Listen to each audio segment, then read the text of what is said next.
Hey you guys, it's Bill from Electric Bike Super Shop. I want to show you how to load my favorite e-bike into the back of a truck using a tie down from Home Depot that are only 10 bucks a pair. Here's how we're going to do it.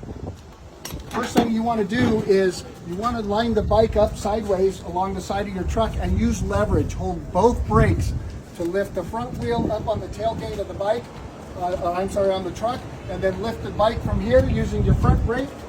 You keep your kickstand down like that. Now your bike's in the back of the truck.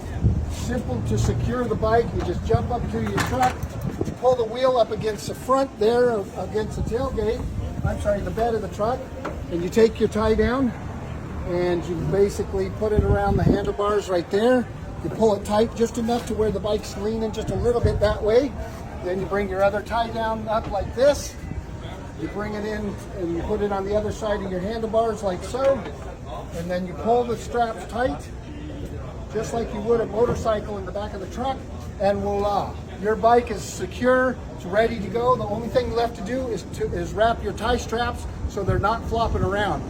If you love my Predator e-bike, my favorite bike, you can save 200 bucks at Electric Bike Super Shop. Use coupon code PREDATOR.